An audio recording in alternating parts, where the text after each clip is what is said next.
What's up, everybody? It's Friday. Welcome to the Nerd Den. Yay! Waka waka waka. I'm telling you, as God is my witness, at some point I am going to get one of those like stream decks so we can have like applause and like just laughter and like random like boos for Andrew. Like random like audience sighs and stuff. Like crickets for Andrew. Or open up FEI. Oh, how's everybody doing this week? We got Dusty, we got Zach, we got Avery. I'm okay. You all right? I'm here. I think we're all surviving. That's good. Yeah. Yeah. I started. Was it this week, Dusty? I think it was this week. I started seriously playing around with Stable Diffusion. I think this week, yeah. Yeah, like holy shit, like nice. Avery, especially Avery, like where I told Dusty this, and Dusty, you let me know what you think if I'm accurate. Like where, we're all pretty much on the tech edge. Like we stay in tune with all this stuff, but where I thought it was and what was available to us and what you could do is not where it is. It is already so beyond. Yes. Oh, yeah. Like it is. Stable Diffusion is open source as long as all you need is the hardware, basically. But it's basically like reverse Photoshop. Oh.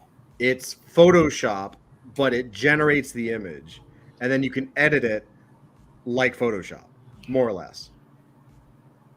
Like, and just instead of like, you can have like there are plugins. Like I have a plugin to something called Photopea, which is like a open source Photoshop. So I have all the tools of Photoshop, but then inside of Stable Diffusion, I can do something called inpainting, where you just select if you don't like an arm, you just select the arm and it re-renders the arm. And so like you can just like jigsaw collage, like you basically re-roll certain sections. Like you can do big sections and get smaller and smaller until you have like a badass image, and then you upscale it to like whatever size you want, and it's just fucking gorgeous, man. Like I've been using a service called, I think, Dreamweaver. Some of that it's basically Stable Diffusion without having to install it on your computer. It's actually like supported by the developers. Yeah, the difference is that Stable Diffusion, the Stable Diffusion has, because it's open source, like apps like Dream. There's a ton of apps that tap into Stable Diffusion, but the difference is that when you go local, there's a full tool set, right? Like I can render whatever the fuck I want, pretty much, and I can render out batches of them. I can select ones I want. I can collage them. Right. I can figure out exactly like they even have tools called ControlNet where I can actually set poses and it'll render in the pose. So it's like it's ready. Like it's ready. And I'll give you an example. It's ready. I'll give you an example. I've been using it for a project, and it's better than Midjourney, but it's still annoying. There's at least with the Stable Diffusion local, like if I showed you the user interface, it's not simple. There's a learning curve. It's like looking at After Effects or Final Cut Pro the first time. Like there's like buttons and dials everywhere, and you're like, I don't even know what I'm looking at. And it runs in your terminal, so you have to kind of just have to be willing to follow instructions and not be scared of it. But check this out. This is a realistic image a realistic person that I rendered. This person does not exist, and I'll show you how crazy this is. So this is I've been experimenting a lot, but I wanted to do animation and humans. So this is a human that I made. Oh wow. And just to show you how crazy this is, so this one is I'm using a model. I'll tell you how it works, because it isn't like Dream, and it certainly isn't like Midjourney. But like, look at this. When I zoom in, like you can see all the pores on her face and like little freckles and stuff. Like that's indistinguishable from a human being, from a human photo, right? Like, but it's not real. It's completely made up. And there's no filters. There's no censorship, right? Yeah, no, there's no censorship. Most of the Stable Diffusion community, like where you get the models and stuff, like there's porn everywhere. Like it's hentai and porn basically.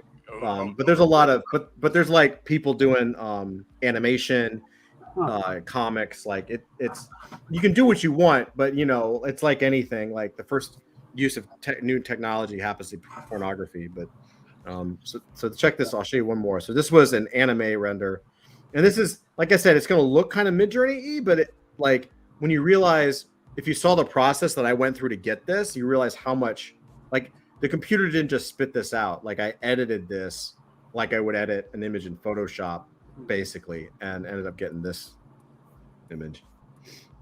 Right? How long did that take you to make? Dusty, you watched me with this one like 30 minutes, maybe. Oh, all right. I'm gonna look into that because and you have more control over this than you did with than you did with just the regular like text interface, right? Yeah, this has a tremendous number of controls, and so basically you start with a prompt. I mean, there's a whole process. I've been deep researching. You can start with a text render, and you actually render at low res. And you can render because it's low res. You can render out like half a dozen of them, right? And then you can pick the one that looks like it might work, and even though it's because it's low res, the face will be messed up or whatever. And then you just go do these different editing suites where all of a sudden it can refine areas. Basically, the way it works is you can, and this is why it's so crazy. Like there's like a stacking mechanism. So at the top level, there's something called a model, and the model is the actual character, right? An anime character or a realistic person or whatever, right? And then as you take that person or you take that model and as you are typing in whatever you want, you can add these things called LoRAs. And LoRAs are, I don't forget what it stands for, but basically they're modifiers. And a LoRA can be anything. It can be a style, like, oh, I want this character model to be in the style of Jim Lee, okay? Or it can be anything. So in the more adult side, like you want your character wearing Daisy Dukes, there's a Daisy Dukes LoRA. You want your character to have underboob showing, there's an underboob LoRA. What about like red hair? There's a red hair LoRA. So you can. What about the issues they're having with hands and weapons and so on? No, you can. There are hand LoRAs that make the hands better, and Stable Diffusion is actually pretty good with the hands. So you can, and then if you have a messed up hand, you can in-paint it and fix it. So it's pretty well defined now, and so you can. The cool thing is like you can start in Stable Diffusion because it's open source and people have been developing it. You can start to stack these things, and so for our use case, a potential thing might be the adult fantasy character style, right? The body shape style, okay, and then that's the model, and then the LoRA could be the 344 pack. And so you just put in a little code that says 344 and it'll be that character because you'll have trained a separate part of the AI to be like, oh, this AI, this LoRA is 344. So he's going to have a monkey head, an ape head. He's going to have the patch, like, and it'll put it on there. So when you saw last week when we were looking at like Blue Beetle, that was a Blue Beetle LoRA on a model of a character, or the Bruce Timm LoRA style applied to a character. But you can also stack these things. So you could do, for instance, let's say you wanted to do the adult fantasy model, so the body shape, right? The basic character shape. And then the LoRA is 344. And then we'll put a LoRA, or let's say devoid. It's a devoid LoRA model. So there's your devoid. We'll also put a LoRA on there that says pencil, okay? If you want, we could, and then you have the pencil version of that character. And maybe after that, maybe you have a LoRA of inks in the style of Avery, right? So you could start to stack these things to actually generate whatever you want. And so it gets deep and it gets crazy what people are doing already. And so like, hey, what's up, Cross? How you doing? So like by this time next year, I mean, we can already do comics. We can already do all that. I saw I'll show you something else that's pretty crazy. Let me show you. So people are already doing character turnarounds. like people want to use this technology to do turnarounds, right? Like to do characters. And so this guy was, and so like figuring out how to make your characters all, from any position look the same is kind of what people are working on. And there are ways to do it. This is one of them. So this guy generated this. This is all AI, but you'll see that the head turnarounds are perfect. Do you see that? Wow. Awesome. So he rendered out a head, like one or two heads, and the character kind of looked the same, and then basically told Stable Diffusion, okay, do all the heads. And then he also had another one with happy and angry and sad, right? So he's got all of the expressions this character needs, and then he can put this up into a LoRa that's this character's head shape, right? This character's thing, and then he could say, let's say this character's name was Belle. So you could say Belle happy, right? And it would make her happy, and it would put it in a position that you need it. Isn't that crazy? That is nuts. Very, very, very interesting. Hey, Rick, what's up, man? I'm definitely going to install it and start playing around it because I highly recommend it. It's a deep, deep learning curve. It's not simple, but it's like I'm already getting really good results. Like I've been doing it pretty much like most of the days this week, and I'm getting the hang of it. Well, if it's local installed, that means I don't have to keep paying for credits, which is a nice thing. Right. I'm broke right now, but yeah, I'll check it out. I mean, yeah, I've been using Dream for a project, and I've already got all the images I need, but I've got other projects coming up that I might want to use this for. So thanks. Yeah, I mean, I'll show you if you want to see the interface. I could show it to you. Please, I appreciate. You want to see it? I'll show it to you. Yeah. All right, let me pull it up. Give me 1 second. I'll pull it up. What's up, Andrew? How are you? Cool. Hey guys. How's it going? Sorry, it took me a minute to unmute myself. No worries. How's your week been, bro? Good.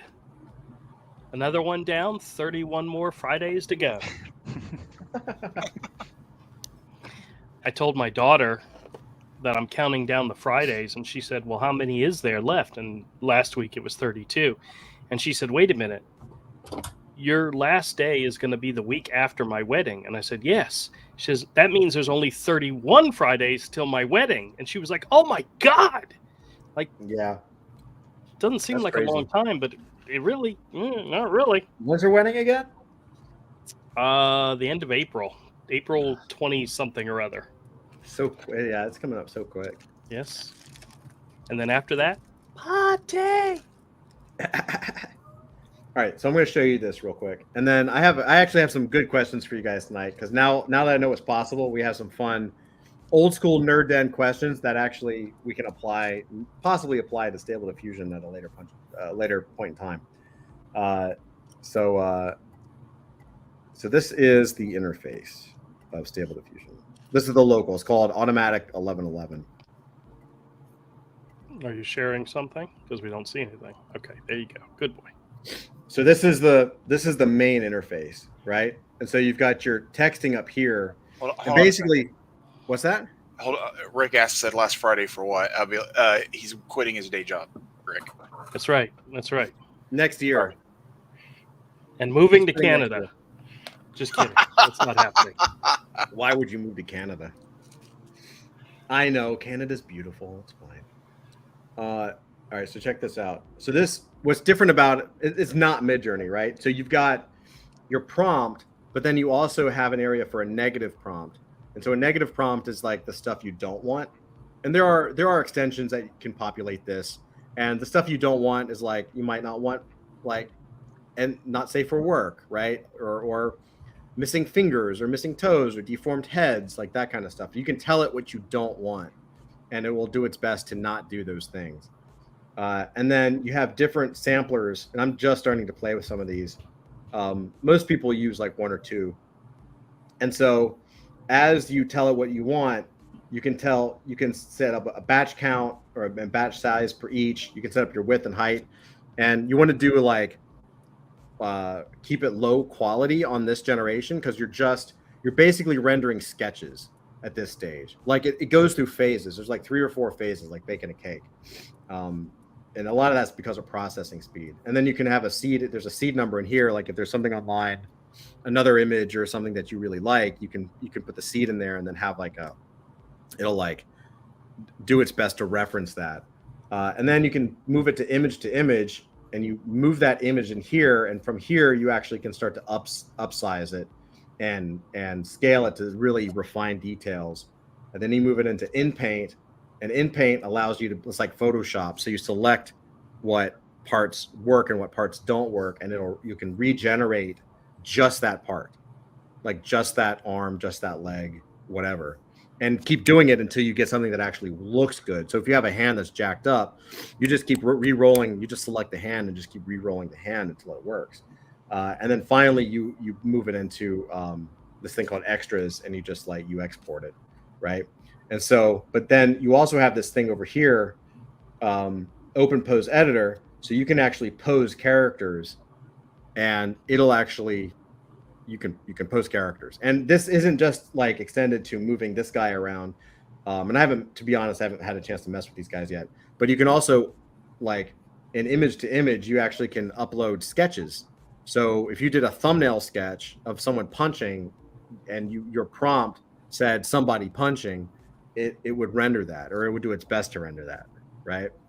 But then I've also installed this thing called Photopea, which is a terrible name, but basically it's fucking Photoshop in the browser. So it's a free version of Photoshop. Basically, it's open source, and you can do all your editing, and it also will help you select. And then once you're done editing, like let's say there's a hand that's screwed up, or there's some little like artifacts that you don't want to use, you can then do it. You can fix it up and then send it back into the system to do more like generations, right? To do more work. And so it's not Mid-Journey. And I say that a lot because it takes time. Like for me to do an image, we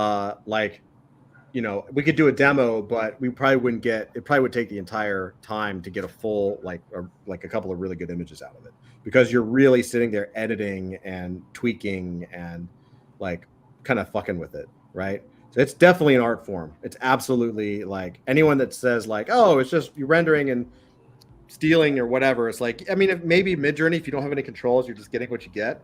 Yeah. But if you're actually looking to make a specific image and you're using Stable Diffusion, it's an absolute art. And there's some guys that are badasses. And you're using your own sketches and yeah. Rick wants a link. So the link to, how did I get Stable? I don't even remember. I think you can just Google Stable Diffusion and you download. I'm actually installing it right now. Yeah, you can download it. It's a free download. But now what you'll notice, like I spent a week like adding shit, like half the stuff, like I added something called system info so I could see the system. I added something called Photopea so I could have an editor. I added this image browser so that if I click on this, I can actually see a bunch of the renders that I did. Right. So these are all past renders. Where do you get those extensions? Huh? Where do you get those extensions? Honestly, like I watch a lot of YouTube and they talk about it, but I could also show you. There's also extensions in the system. Like there's extensions here. Oh. Right. But they're not, there's multiple, this is what I'm saying, like it's deep. So there are extensions for the UI. Like this is where I got Photopea and stuff like that. But then there are models that you go on different sites and you can download the models for free.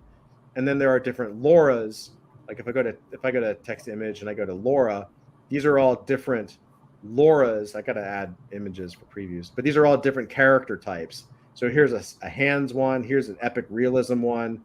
This is noise offset, so it kind of cleans up some of the stuff. This is an animation one. This is a 3D animated one. There's a model sheet one. This one is for inks. This is a black gray is another ink one that adds more details. Here's a reference sheet, model sheet. So there are different, there's thousands of them. And again, most of them are like, used for pornography, but, or not safe for work content, I guess I should say. But, cause it's not all porn, but it's like, nude sticks. Yeah, boobs. basically. Bubes. Yeah, but it's amazing. I'm super glad that I like jumped on this now because um it's way far past like what I thought it was, and like we need to jump on it for sure. Like, because now you can like once I get really good at generating these characters, so I figure like another week of experimenting to really figure out what renderers work, what checkpoints of the models, what checkpoints I like, what loras I like. Like once I figure all that stuff out, then we can like start to mess around with like doing head turns and actually trying to create characters, right? And then posing. And I might even I even thought about buying like some of those old I gotta sneeze. Hold on. Let me mute. Ew. Yeah, allergies, man. Like those old Japanese pose books that we used to have? Yeah. Like there's nothing like that. So you could get some of those old Japanese pose books and use that to train a Laura in like jumping, fighting, shooting, whatever, and then apply that to your render, right? Or create poses like this. You could actually create a pose that does whatever that image is, and then it just renders it. So it's really crazy, like absolutely nuts. And what's cool is that if you do it properly, it could be in your style, right? So a lot of this stuff is moot if you really just wanted to use like a 3D model.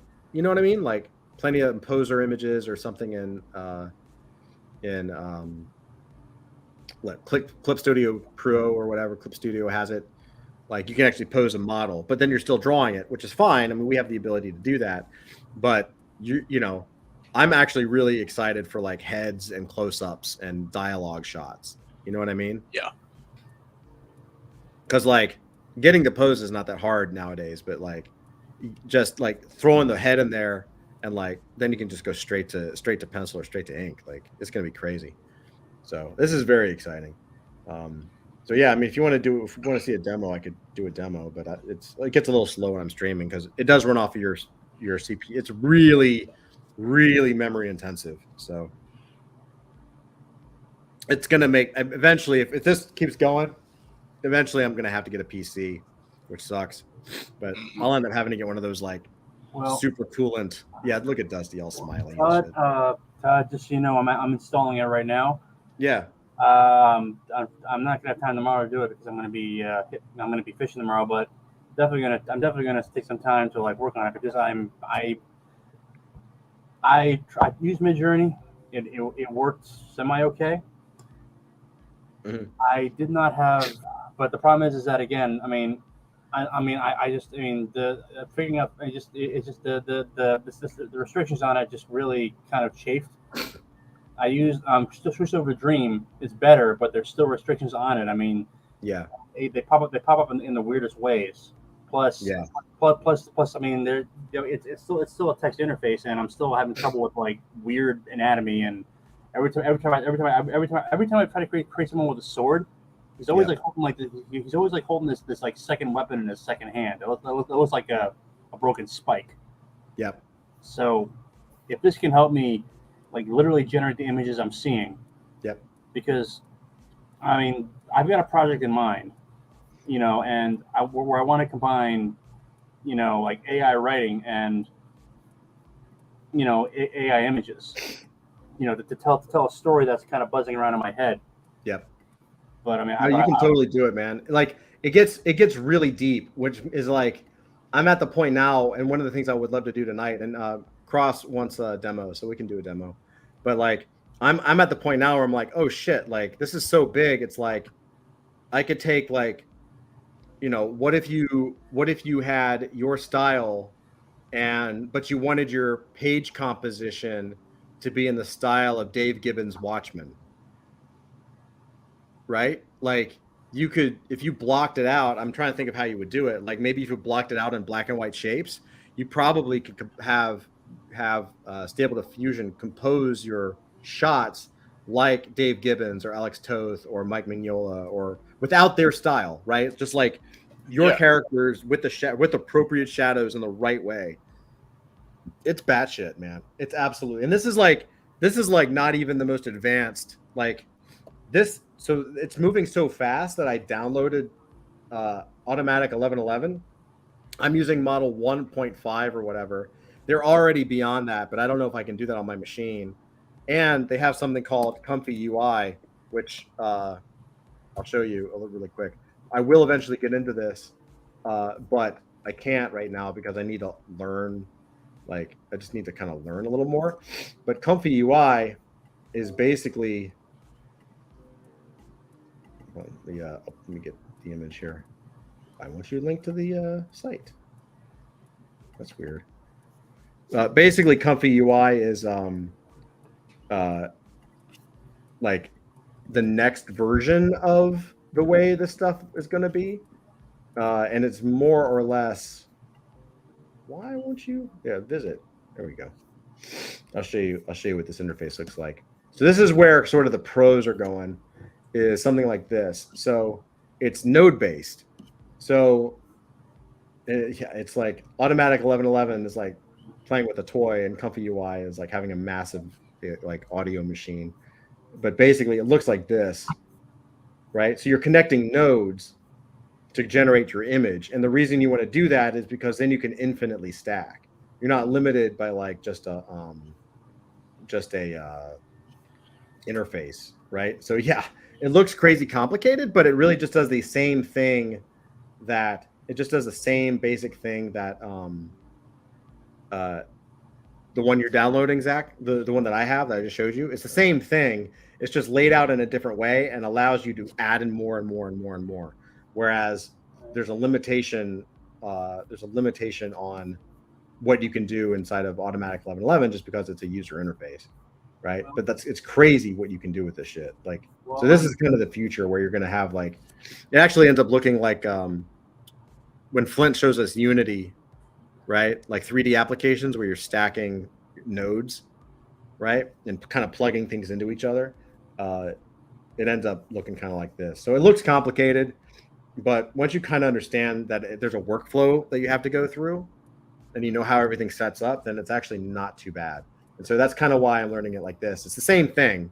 Everything in here is in the other thing. It's just you can kind of like do more of the same thing to add new flavors to your work.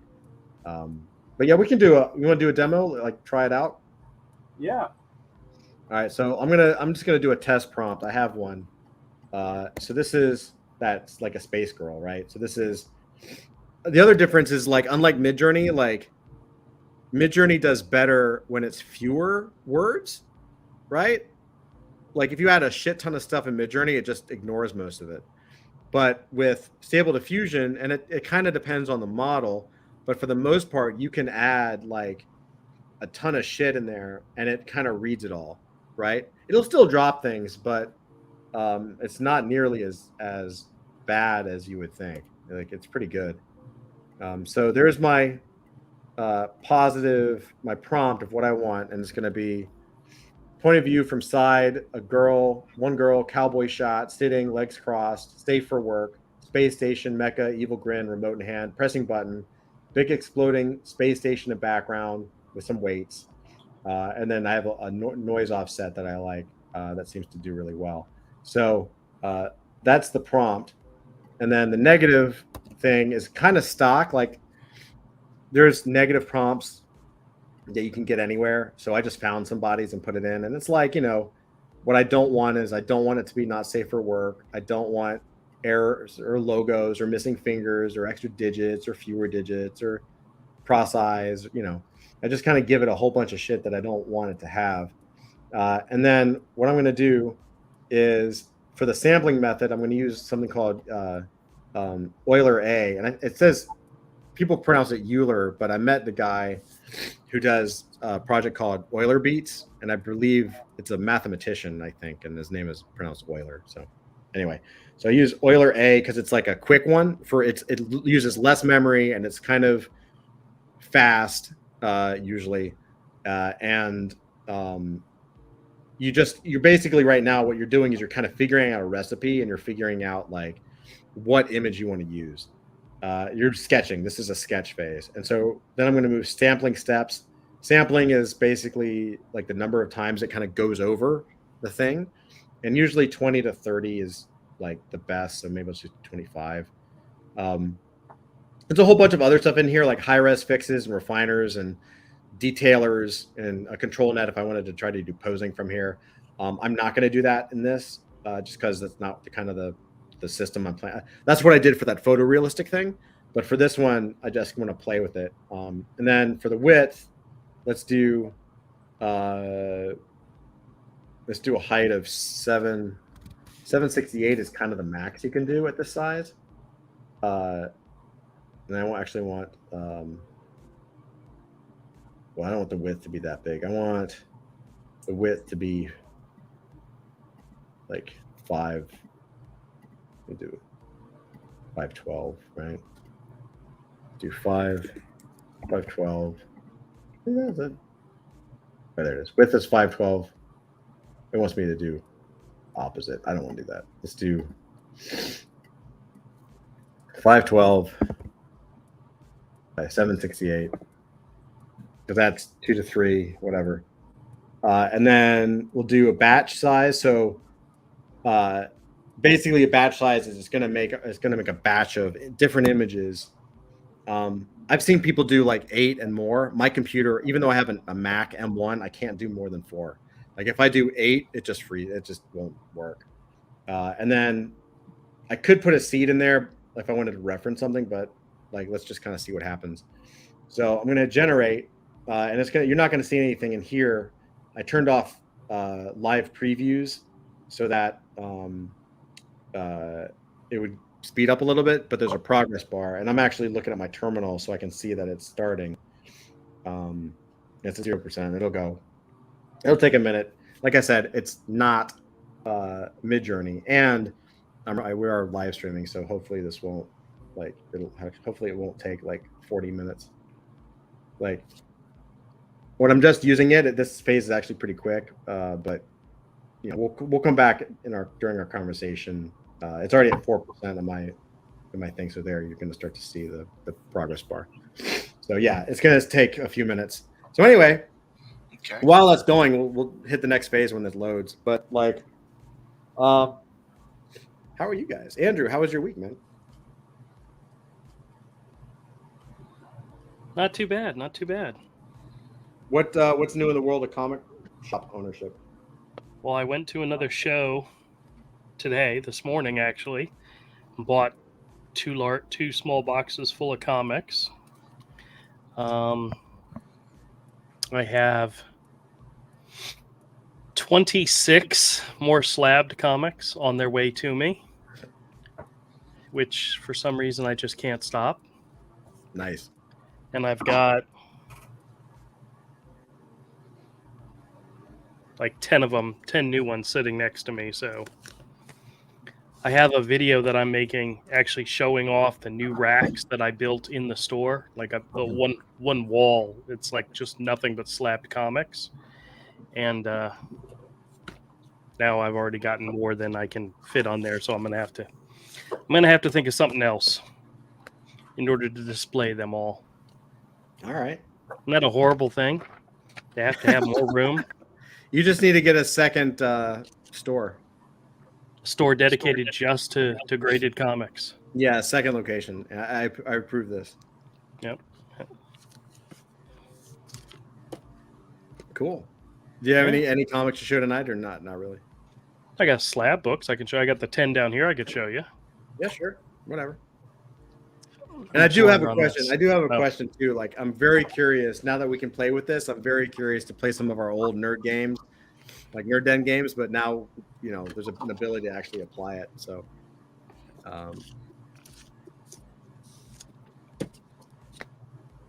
we'll see. Old Nerd Den games. Yeah. Well, like, sometimes we do stuff like favorite artist or kind of basic stuff, right? But now, like, okay, I'll give you a question. Like, okay, so you now have the ability to have these characters generate in any fucking style you want, right? And certainly we want our own style, but what is your own style, right? Because as an artist, you can kind of draw however you want, right? So do you just draw a bunch, especially like since we're not as published as some of the other guys, like if you were like, like some of these guys who've been in comics for 20 years, if I was them, I would just scan my old books, right? So my style would be embedded in the lore instantly. But for us, like it's going to take time because we're going to be doing pages and we're going to be releasing them like books, right? Eventually it'll just be our own stuff. But in the initial stage, it's like, okay, what kind of style would you want to reference for your own if you wanted to, if you could, right? Like whose style, if you could draw like anybody, I guess, like, or use anybody as a reference for your own style, and then what would it be, right? With your character sheets, you've got a defined style in there. You could already establish that, For sure. Oh, definitely. Like, but I mean, I guess I'm just kind of playing, like if you ever wanted to draw like Silvestri from the 90s, you totally could, you know what I mean? You could scan in all those Wolverine drawings and literally have like a Silvestri Wolverine style, right? Or at least use it as like an underdrawing or something. So these are the models. So you're going to notice they're really low res and some of them are kind of shit. But that's what we're doing at this phase, is looking at the shapes and seeing which ones you like the most, right? Like which pose do you like the most? And so you can stay in these are sketches, right? So you can kind of stay in this phase for a long time. That's kind of cool. That's actually really neat. Yeah, that one's really good. So which one should we move forward with, if you wanted to move forward with any? That one. That one? Probably that one. Yeah. Cool. So when we're done with this, then we basically move it to image, because we're now going to sample our own image. So it'll pop open in here. So we're going to sample our own image, and we're going to resize it and actually like make it better, right? It's a weird thing. You basically like enlarge it and render it and make it like double the size to get better quality, because Stable Diffusion will add details to it. And then we go after that. Then once we have more detail, then we bring it into to in painting and actually reduce the size and fix it. And then you go to the biggest size, right? Because you're just compressing the data, because it's smart enough to fill in the blanks, right? It's really cool. So I'm going to pick sampling method. This is a higher sampling method, resize by 2, so we're doubling the size. And then hopefully this doesn't crush my computer with live streaming. So denoising strength. So this denoising strength is basically like, on this render, how much do you want Stable Diffusion to deviate, right? And so like a 4, usually it's between 4 and 7.5, or 4 and 7. If you put in 0.7, like it could change the whole image, and I don't want that. So I'm going to go to 4.5, 0.45. So pretty close to what we have here, but if it wanted to add some detail, like please do, basically. Don't fuck up my image, but like, let's maybe make it really cool. And then batch count, I'm going to do 3, because again, I want to test my images and see. I still want to pick the best, right? So I'm going to go ahead and just set that. So I've got a sampling method, resized. I'm doubling the size, I'm making 3 of them, and it's going to stick to pretty much what I'm asking of it. So now I'm going to just generate, and you notice that the prompt is still here. So it's still referencing the image and the prompt. So what I've done before is like, I'm not going to do this right now, but like she's holding something like a detonator right there. But if I wanted to, I could change that. I could type in holding gun, and it would re-render it and just change that to a gun, right? Because she's holding something and it recognizes that she's holding something, but she would change it to a gun. So but let's do this. That sounds pretty cool. All right, generate. And again, hopefully I won't freeze.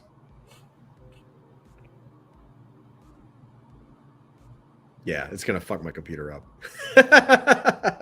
Whatever, man. Let's go for it. LFG. So this one's gonna take a little longer. So I have a feeling it's gonna take. Huh? So let's fucking goo. Yeah, I have a feeling this one will take this might take 30 minutes. Oh, it froze your camera for a second. Yeah, I know. It might freeze. It might not even run because again, it's very intensive. Yeah. You need something with at least a 3080.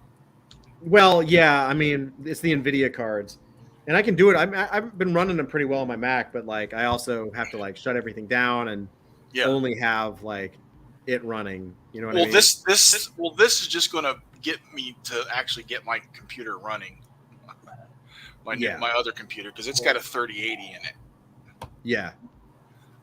Yeah, and so it's like I said, we would have a completely different image if I was using a model that was realistic or comic book. Yeah. I'm actually using kind of an anime style model right now, just because it's Laura.epi noise FS. That's one of the Lauras you mentioned. Yeah, that's it's called noise offset. Basically, all your stuff that you want to if you want to get all your shit. Go to Civi. Oh God, what is it? Civi.ai. It's CI. Well, I mean, look, I'm gonna have to watch a whole bunch of tutorials before I begin working on this, just because it's a lot more involved than Dream or Midjourney. It's super involved, and honestly, Zach, I've just been watching I've probably watched 36 Stable Diffusion videos, and I've just been learning on YouTube. So all of my knowledge is from YouTube, and then I found basically it's Civitai.ai is the main models and Lauras. That's pretty much where everybody goes. It's free. As soon as you get it down, you need to start making your own videos, your own tutorial videos with it. Yeah, because more and more people are going to be looking for them. So. You're not wrong. Every time I learn something new at work, I'm like, I should be making a video about this. Cross says, can you do this? Cross has a great question. Can you do this without buying credits? Yeah, this is 100% free, right? The reason you don't have to buy credits is because it's using your own GPU. So when you're using Midjourney or you're using Dream or whatever, you're using their GPU. Right, using Amazon or Google or their services, and so you have to pay for it via credits. This is free, but you're using your own software, right? So this is run locally. I don't have to have this connected to the internet or anything. Well, I guess I have to because it's connected to the Stable Diffusion, but it's running locally on my machine, right? And so what a lot of people do is they'll have the pros that are doing this now, they'll have a really high-end PC computer running Stable Diffusion, and this is browser based, right? And what's really cool is you can actually have a public link. So what they'll do is they'll have their supercomputer at their house doing all the rendering, but they can be on the road just on their other computer using it, but using their computer at their house, right? Their own GPU. Also, you can connect this. You can connect Stable Diffusion if you really need more power. You can connect it. There are online services that will charge you a monthly fee. It's not really that hard, expensive, but you can use really powerful supercomputers and get super speedy renders. If my machine was faster, this would be just zip, zip, zip, zip, zip, right? And kind of be done. And I wouldn't be freezing. But while that's working, Avery, what did you share, man? I am sharing my last 2 pages of inks for the People ash can from the Lost Pages 3. This page. It's the people in the silhouette. Oh, that looks great. Oh, I love that the highlight, the fade to gas or whatever. You got that classic. Yeah. It's that classic Dan Green. Yeah. And these are inks on Dan Dahl's pencils. That page looks great. And there's an explosion through the door, and there's a new bad guy being introduced.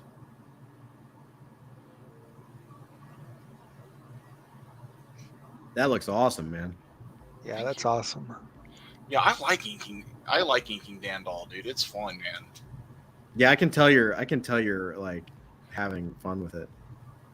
Yeah. Oh yeah. Here's the blue line I created from his pencils. I darkened it so you can see it. Oh yeah, his pencils are really good. Yeah, they are. They're fantastic. He's a really good artist. Yeah, he's talented. I like it. Inking is pretty fun, man. I could do it pretty regularly, I think. Mm-hmm. I like it. I don't have to think as much. Yeah, it's just fun drawing, right?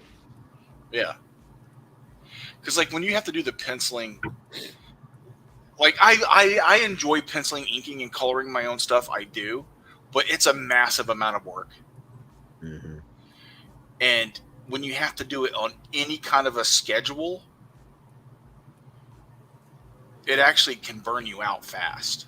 Yeah, that's why these pros, like especially the mangaka, like the Japanese guys, like they don't draw pencils; they sketch it in, and they go straight to ink, and the ink is the drawing, right? Yeah, I do a lot of that, but you also end up with some stuff that's really not your best when you have to do that on the schedule. Yeah. And you're coloring it, you end up doing some things that's like it's good enough, but it's not really your best. Yeah. But if you could take a week per page pencil and inking and coloring yourself, it'd be different. But when you got to do 2 or 3 pages a week. Well, that's why I think, Cross says he can't find it to download to his computer. Where did I download Stable Diffusion from? You know what? Cross, what I did is I went to YouTube. I literally, like, no joke, I went to YouTube and I said Stable Diffusion, and I have a Mac. So I was like, install Stable Diffusion for a Mac. And all those guys put the links in the description. So I would just go to YouTube and watch whatever video for whatever computer. If you have a PC, just watch that. They'll walk you through it, because it's not simple. Like you also have to do command line stuff, and it's a little scary if you're not used to using a terminal. So you're moving into the world of programming, right? A little bit. We got about 10 minutes on the render, it looks like. So Wow. About 44% done. Reminds me of the Pentium 2 days. Yeah, dude. Like in the back in the Pentium 2 days, when you had a gig of RAM, that was a lot. Yep. That's where we are. I would be working on photo manipulation pieces or paintings in Photoshop that were 20 by 30. Yep. In layers. Yep. At like 300 to 600 DPI, and I would do something and then just have to set it down. Like, okay, I'm doing this. Okay, now I gotta hands off because it's gonna process that little move. When we used to do animation, like the early Cartoon Network animation stuff, like for a 30-second commercial, we would have to split up each shot on multiple, like a row of computers. We'd have the entire studio at night, each Mac. It was like the G3s. Remember those green towers? Mm-hmm. Like each one of those G3s would be rendering like a 5-second clip, right? And they would render all overnight. We would hit them, we would go, and we would leave. We'd come back in the morning, and then all those 5-second clips we rendered. Hopefully they rendered correctly, right? If not, it would throw the whole schedule off. And then we would move all of those rendered clips, because now there were just like 5 movies or 6 movies. We'd move those 6 or 7 movies to another computer and render that all day and night, so it could render those clips together. And that's how you got a 30-second commercial.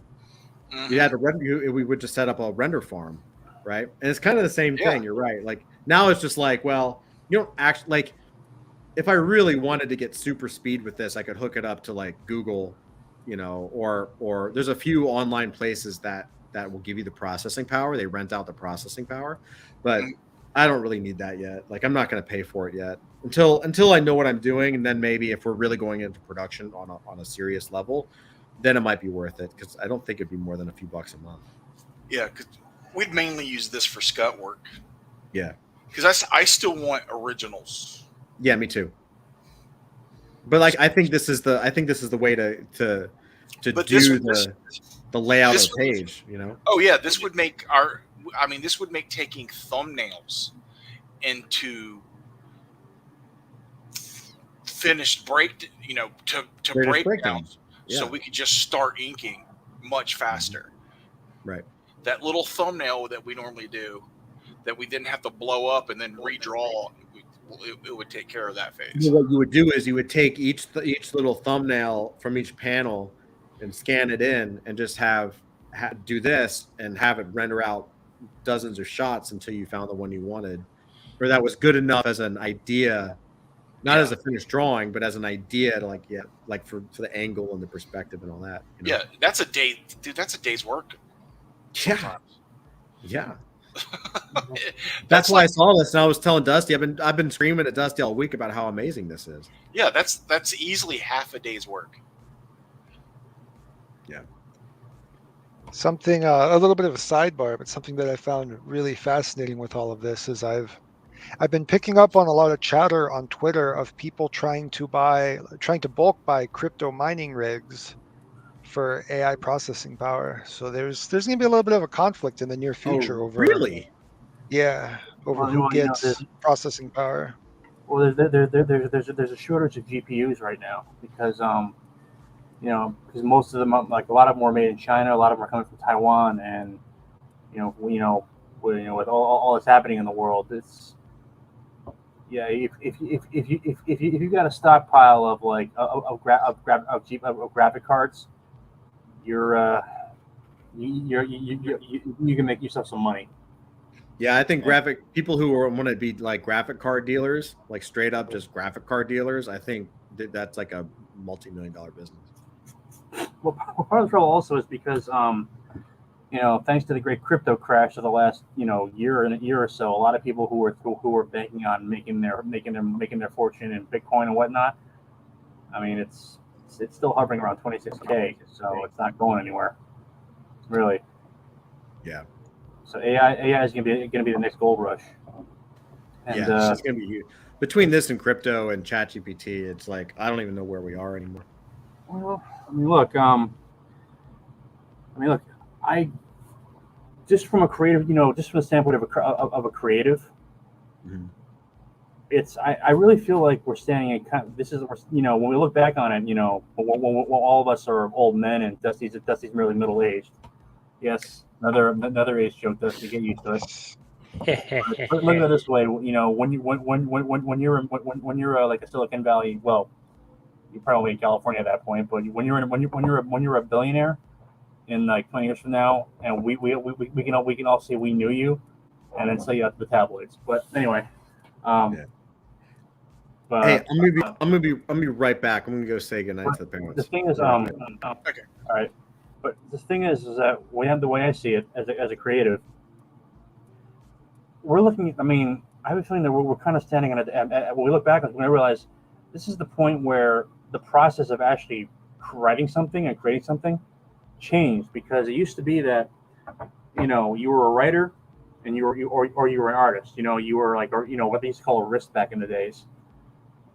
And you did one thing, you did the other, and if you wanted to combine them, you had to do both.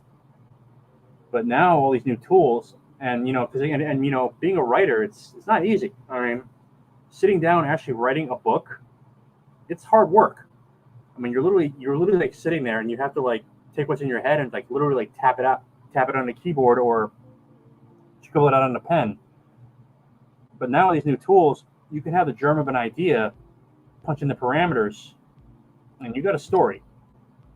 And then you have then let's say you want to include images in it. Well, now you got a tool to actually create the images that you're seeing in your head, as long as you can figure out a way to put to craft the parameters to create it.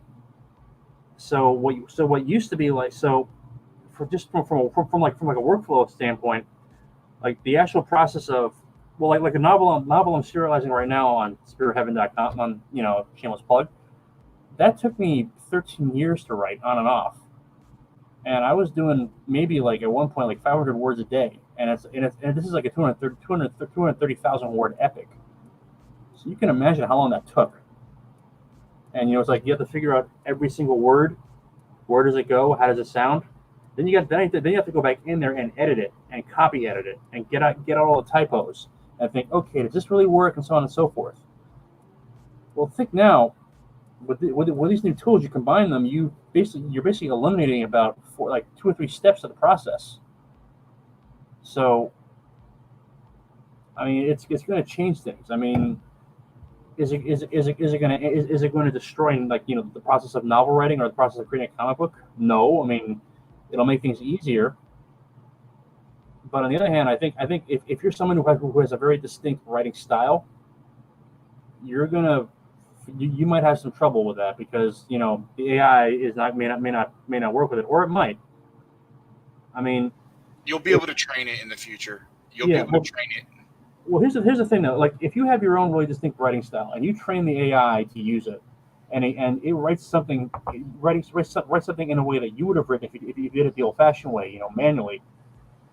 Is it really is it really plagiarism? Is it really fake, or is it like, I would have written this the same way if I'd written it myself, or I would have drawn it the same way if I drew it myself? Yep. I mean, I don't know. I mean, the people that actually know how to write and draw are going to be the people who get the best results out of this technology.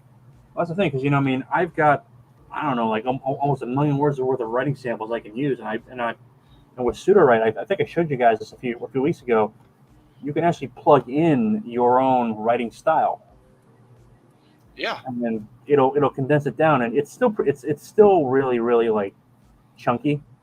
And like I'm going through what I created right now for like a project, and I'm basically rewriting. Like, I'm not rewriting it so much as I'm deleting a lot of like repetitive stuff and like fixing some of the dialogue. But what's left is, it's not great writing, but it's decent pulp. There you go. Yeah. Guess what? That's all a comic book has to be. Is decent pulp. Well, I mean, look. I mean, all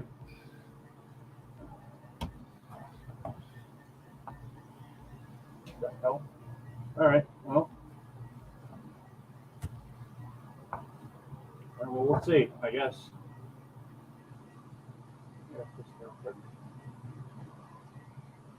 Damn it. Hey, do you guys want to see something interesting, by the way?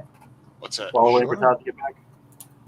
So, this is something I got at Daytona Comic Con. I was going to show it to you last week, but Drew was having so much fun talking about whatever it is he talks about. I just kind of shut my brain off when he does that. No offense, Drew.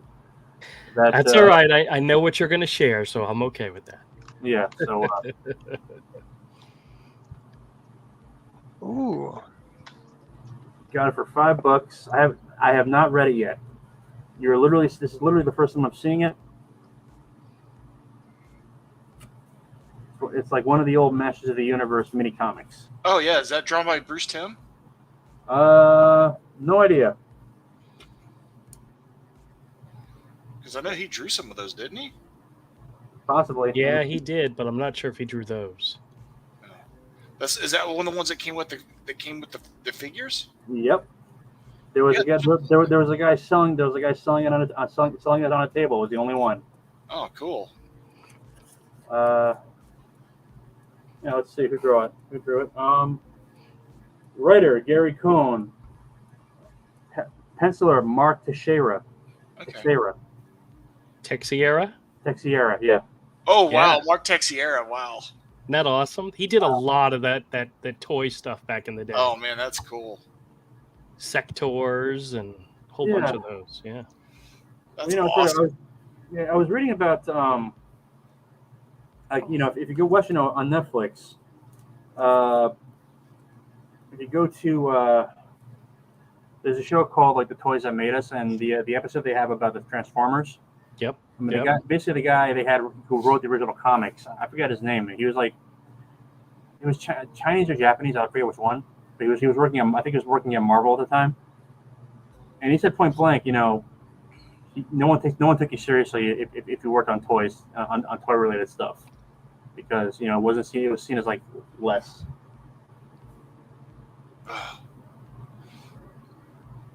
Andrew, do you know who Craig Hamilton is, the comic book artist? Yeah. You know how he has that sort of almost like a Harvey Firestein voice? Yep. Every time I hear Mark Texier's name, I think of Craig. At one time, we were outside of the what's the hotel at HeroCon? The window. I know which one you're talking about. Yeah, I'm outside, hanging out with him, talking to him and some other people, and he just came back from a Marvel dinner, right? And he talks about he was talking about Mark Texier's behavior, the way he acts, and the way he was drinking wine. He's like, Mark Texiera is so gay. So every time I hear Mark Texier's name, I just hear Craig go, Mark Texiera is so gay.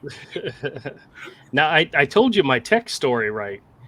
Where I got an original sketch from him, and how I ended up getting it is I stood in front of his table and I wouldn't leave until he was done doing my sketch. Yeah.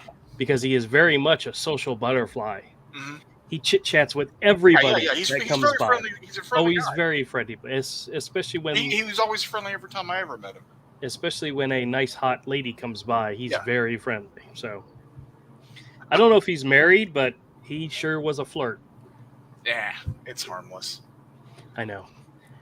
I was doing the hot damn good job, Drew, because I just won another auction. Yeah. Spectacular Spider-Man #1 from 1976. Yeah. It's a 7.5. Okay. Which honestly, that's not bad. Not too terrible. Dude, I paid less than $27. Plus the guy does only $7 shipping. So this is like the third or fourth thing I've won from him. Matter of fact, I've got something coming later. I've got something that I'll have by next week from this guy. That book. Ooh, I am so excited. Look up what that book's worth in a 7.5. I did. And now, I don't know a lot. $79. Doesn't it cost $30 to get it graded? Yeah. Yes. Yeah. So anyway, that's a fantastic deal because it's cheaper than the graded. Yeah. Well, you can get your books graded cheaper if there's a certain type of reseller account that you can have, where I've been told you can get your books done for like less than $20. So, I'd love to get involved in that program. A 7.5. What did I say? Oh, $39 is what it guides at. Okay. That's all right. I still got it for less than it guides for. So it's Spectacular Spider-Man #1. Great. Yep. I'd show it to you, but wait a minute, Dusty, can you share? Yes, I can share. Yeah. Okay. There's somebody out there who will give you $50 for that book. Oh, absolutely. And I have customers who will, because remember how I told you guys how much money I had spent buying these books? That's fantastic. What a neat book. Well, I didn't tell you how much I've made from selling them so far. So I may have spent close to $5,000, but I've made back $1,000 at least, and I've only sold a few of them. Oh, that's awesome. I mean, I'm working towards, and I've told some of my regulars, I'll sell them to them for whatever I pay for them. I don't have to make a profit if I'm sharing them with them. The ones that I'm going to make money off of are the ones that I grade myself, where my investment is just the grading period. Yeah. There's a Spider-Man completionist out there who needs that book. Is that not a fantastic looking cover? That's a great cover. That's, to me, 7.5. That old? Still seems a little low. Yeah. Well, all right. There's nothing else. There's nothing else I'm bidding on tonight. So more stuff tomorrow. So I think you'll be able to make money on that book. Or I may just keep it for my damn self. True. I got that one Amazing Spider-Man that has the first appearance of Man-Wolf. Mm-hmm. It's sitting on my shelf right now because I may keep it. Those all the old Spider-Man books look beautiful in those cases. Oh, they do. They absolutely do. So, do you guys want to see the books that I have now that are going to the store tomorrow? The 10 books. Another series I think is fantastic graded in those slabs is Daredevil, old Daredevils. Yep. Batman and Detective Comics. Yep. And Swamp Thing. Oh, you want me to show you? Hold on a second. I have put aside in my stack of. I've been putting stuff aside for grading. That just they're even if I don't. It's. I'm getting to the point where there's some books that would look so gorgeous in a slabbed case that I don't care what what the grade is. You know, as long as it's decent. Well, yeah, but I mean, I'm not sending beat up, crappy junk. Yeah, you know? Something that's like a 7 and up. 7 up. 7 and 7 would be great right now.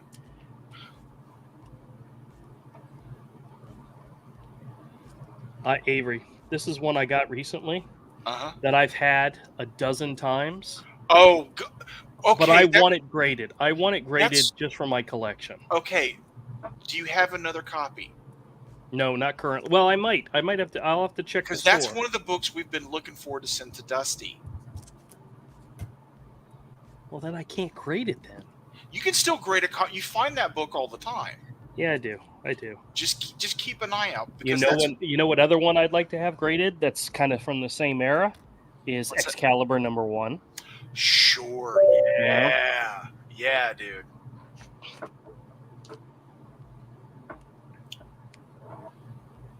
Another one would be that Alan Davis Wolverine book. Bloodlust. Oh yeah, absolutely. Because I remember that's how they used to do Wolverine's annuals. Is they just put one of those out every year. Wolverine, the Wolverine main series didn't have annuals. They just did those. It seemed like.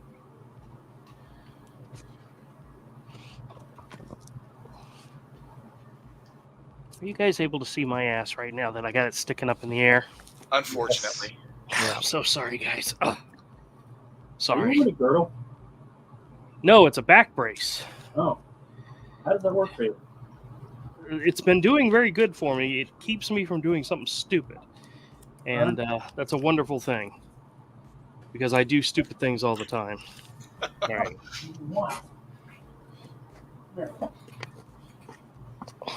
I was telling my wife this morning that I sleep in it regularly. I woke up this morning and the whole thing was completely turned around. And it's like I must have twisted and turned all night long. She says, you twist and turn all the time. Show the slabs. Are they good? Oh, hold on a second. I'm grabbing some books that I'm adding to my to be graded stack. Avery, I got a copy of this. Oh yeah. Oh. And I mean, Stelfree's cover is it's not a super valuable book. But it's like the Wolverine. I'll grade it just to have it graded, you know. It's a sexy cover. Is that part of that one that it's a bunch of different pieces that make up one? Yeah. Well, yes. It was part of the Batman. Was it Batman Forever or Batman and Robin? Which one had Mr. Freeze? Batman and Robin, I believe. Yeah. Well, it was in conjunction with Batman and Robin.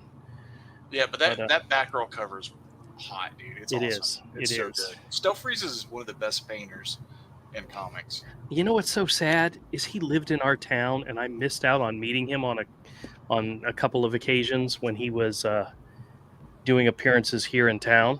Because he lived in Jacksonville for a while before he went up to Atlanta, and he was actually doing appearances at Zeno's.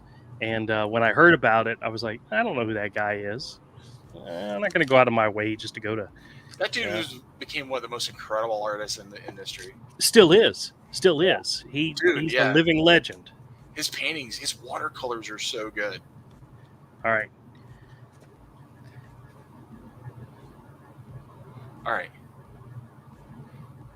I'm still waiting for Todd to get back. I didn't want to start without him. Screw Todd. Here, highlight me for a second, Dusty, so I can just show. It's the Andrew Show. It's not the Andrew Show. But these are books that I've stuck in my to-be-graded stack. Some of them just because they're gorgeous. Marvel's John Carter's Warlord of Mars. Number 2. That old trade dress is the bomb. I know. Number 7. Oh, those are great. Number 8. Who drew those? What's his name? Vostak, I think, did several of them. 'Cause those covers are fantastic. Yeah, like it's a great cover. Yeah, they're beautiful. Here's one. That's a good one. Very so Conan-ish, so Yeah. forth. Another really great looking one. But these were all ones, believe it or not, these are all ones that I got in that long box that I paid $30 for the long box. Oh, nice. Technically, my investment in each of these books is 9 cents. All right, let me jump through and I'll give you $50 for the whole stack. not going to happen. Amazing Adventures, War of the Worlds. These feature the character Killraven. How Marvel? many? How many of those John Carters do you have? Oh, I don't know. I'd have to look. There was one of these Warlords of Mars. I think it's the last issue. Craig P. Russell did the interior art, and it was gorgeous. Craig P. Russell art. I have to have that. I will It's- pay you enough to be worth your while. Now here's 3 that actually I think are awesome. These are Prince Namor the Submariner, Yeah. the Savage Submariner. Oh, nice. Just, I mean, does that not scream something Todd would like? Oh yeah. And the funny part is one of them has a chip. This one actually has a chunk out of the back cover, so I've set it aside to go to him. Oh, nice. Plus, and he's not even here to share it, so he doesn't Yeah. even know he's getting it. And then, here's another one with Namor fighting Spider-Man.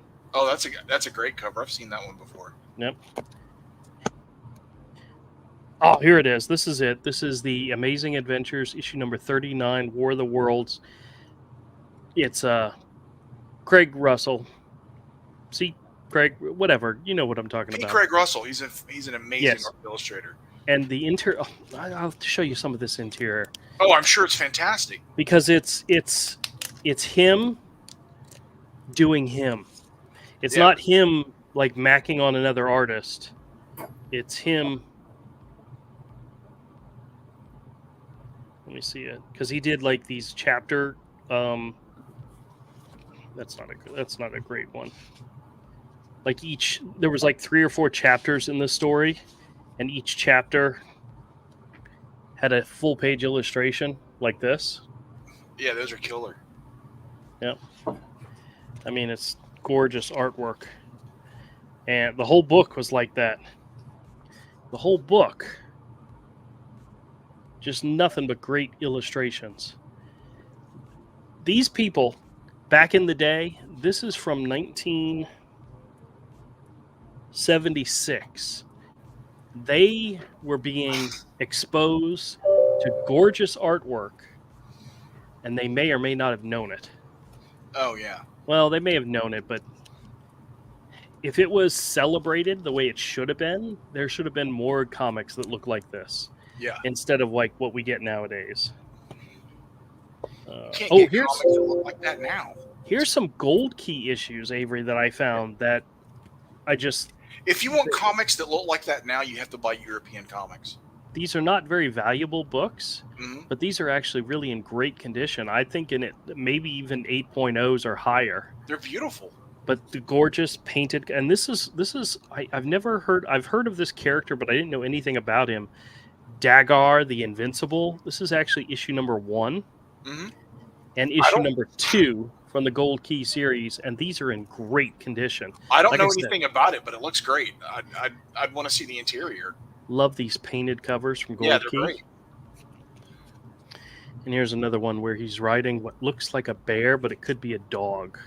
I have a Gold Key Zorro book, children's book I picked up. Yeah. At a, it's in pretty beat up shape, but I picked it up in a thrift store because the illustrations were gorgeous. I'm trying really hard to put these all back down without. And remember that book that I got, that one Harley Quinn book? Hmm. What it was also turned into that is almost every issue from her first series. Yeah. All 38 issues, Wow. including Holy issue crap. number 1. Wait, that's the whole Harley Quinn series? Almost the first series, yeah. It's missing like 4 issues, but it's like almost the entire run of that first series. That was part of the trade I made last weekend. That's wicked, man. I didn't tell Todd the story. Oh yeah. Oh. All the stuff you got for this guy, and you realize, I maybe should give him an extra $100. Yeah, after I got done, I'm like, After you figured out everything he got. Did you finally make a good deal? Yes, but I'm going to have to. I'm going to make him a deal where either he can. I'm going to grade some of the books, specifically one in particular, and. Yeah. Oh shit, that book's worth a pretty penny. Yeah, what'd you do? You give the guy like $30 and like some trade? Well, no. Well, yeah, that's what I gave him initially. What's that book worth? And it's like $300. It's like $300 or $400 worth of books. This, a 9.4 ungraded, is $145.